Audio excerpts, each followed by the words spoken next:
प्रधानमंत्री नरेंद्र मोदी ने केरल के तिरुवल्ला में एक चुनावी रैली को संबोधित किया था। अपने संबोधन के दौरान पीएम मोदी विपक्ष पर हमलावर दिखाई दिए। अपने भाषण में पीएम मोदी विपक्ष पर फिल्मों को झुठलाने और केंद्र सरकार के बिलों को लेकर अफवाह फैलाने जैसे आरोप उन्होंने लगाए।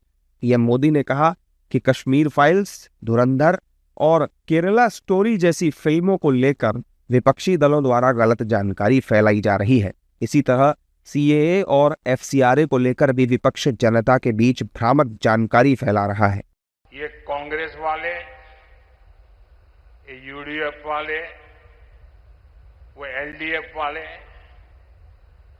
हर चीज में झूठ बोलना ये जैसे उनका स्वभाव बन गया है। देश को गुमराह करना ये उनका स्वभाव बन गया है।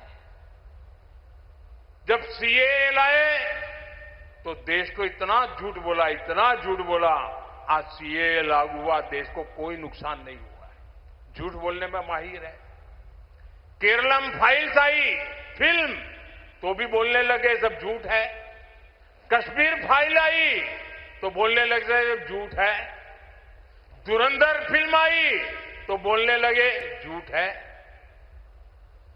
कुछ भी करो,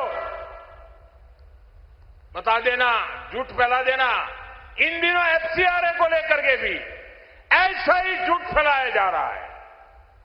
यूसीसी के लिए ऐसा ही झूठ फैलाया जा रहा है। गोवा में यूसीसी है, दशकों से है।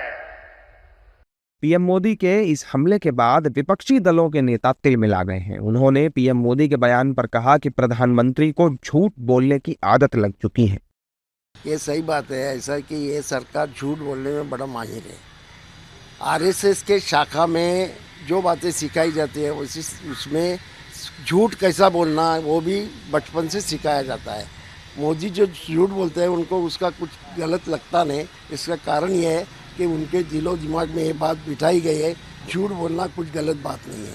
तो झूठ बोलते रहते हैं, ये सही बात है ना, उसमें कोई नई बात है, ऐसा कोई बात नहीं है। धुरंधर फिल्म ये प्रचार की फिल्म है। ये जो ये कश्मीर फाइल, धुरंधर, ये फाइल, वो फाइल जो निकल रही हैं वो क्या है, वो बीजेपी का प्रचार करने के लिए जो फिल्म निकाली गई है। हालांकि सत्ता पक्ष के नेताओं ने भी विपक्ष को लताड़ा है। बीजेपी और उसके सहयोगी दलों के नेताओं ने प्रधानमंत्री के बयान को सही करार देते हुए कहा कि देश पीएम मोदी के नेतृत्व में आगे बढ़ रहा है, लेकिन विपक्ष इससे काफी परेशान है। देखिए, ये तीनों पिक्चर्स जो हैं वो सत्य घटनाओं पर आधारित है और इसको लेकर इन्होंने एजेंडा फैलाना शुरू कर दिया कि मुसलमानों के खिलाफ है। नहीं साहब, ये देशभक्त मुसलमानों के खिलाफ कभी भी नहीं है, पर देश के भीतर रह के जो पाकिस्तान के इशारे पर देश के खिलाफ साजिश करते हैं उनके खिलाफ तो बिल्कुल है। और अगर ऐसे ही इनको लगता है कि ये पिक्चर्स झूठ है तो क्यों नहीं मुकदमे किए? किसी ने मुकदमे नहीं किए। मुद्दों पर बहस करना लोकतंत्र में सार्थक होता है, लेकिन भ्रम का बादल पैदा करके राजनीति की दुकान बहुत दिन नहीं चल सकती है। अब फिल्मों का जहाँ तक फिल्म सेंसर बोर्ड है, उसकी अनुमति के बाद कोई फिल्म का प्रसारण होता है, उसके मुद्दे से आप सहमत हो सकते हैं या असहमत हो सकते हैं, लेकिन घटनाओं के बारे में अपना नज़रिया आप पेश कर सकते हैं। लेकिन किसी फिल्म के बारे में यह कह देना वह बिल्कुल गलत है, यह जनता का नज़रिया नहीं होता है।